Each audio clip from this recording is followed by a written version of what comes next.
dad used to do as well. Like this is what families and men do. They watch shows like this and watch things like this. Anything to do with wealth, money.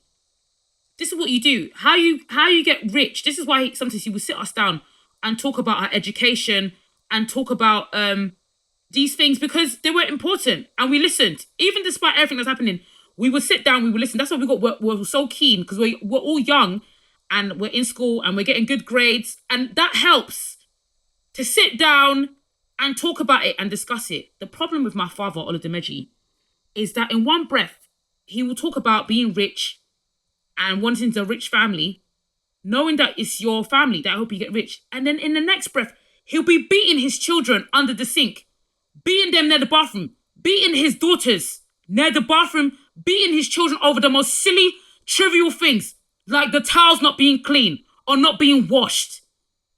That's what I'm talking about, not using sense and not using brain. You're now in the UK, in the United Kingdom, you're in England, you're in a different country, and you're in a country where there's potential to grow money if your children are smart and happy, if they have a vigor about them. Not beating your daughters until they're desperately crying and crying on the floor, not seeking help from other men or other families to help, bring in some friends, some livelihood. If you see all of these rich families, life and livelihoods, and they have a welcoming vigor. They have a thirst for life and an excitement about life, not depression. When the weather is already great and miserable and raining and wet and cold, and you're living in a flat, you're living in bunk beds, and there's no light in the whole house. There's nothing for them to jump up and be excited about and be happy. Now you're beating them. Now you're beating them and abusing them. So which is it? Do you want your kids to be prosperous or do you want them dead? You're marrying women like Adepeju. Why?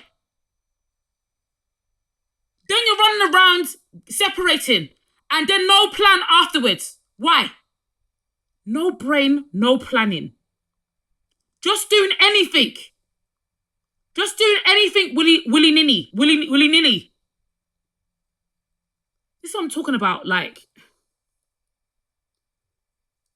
I think he had bipolar. I think he had another mental illness, my father, Olademiji. I think my father had mental illness. And Adepeju has serious mental illness. And the thing is, people like Peju is the one to blame the most, because if you're married to a woman who's got a mental illness and you have a mental illness and you're poor on top and you're in a country that's not your own country and you're talking to people who are not your people and you're listening to all of these accents that are not your accents and you're having children and you're having to work, that is a lot of stress. She wasn't even going to university. Peju didn't have a university degree when she came to this country. She had nothing on her except her. That is a lot of stress. That's a lot of stress. Don't have children. Leave it for 20, 30 years, please, until you have kids. Don't have kids. Don't bring children involved because you're not ready yet. You both are not mentally ready. You don't have enough physicians and experts around you. You've got some books, that's good. I don't think you two should be having children right now. Don't have children right now. Leave the children or have the children be raised with their grandparents if their grandparents are stable. But listen, you're marrying a woman who has no family, no mother, no father, just by herself. It's really serious. It's really serious. You need to get your brother involved and you need to get your sisters involved. That's sense. You need to get your brothers and your sisters involved. You cannot be on your wife alone.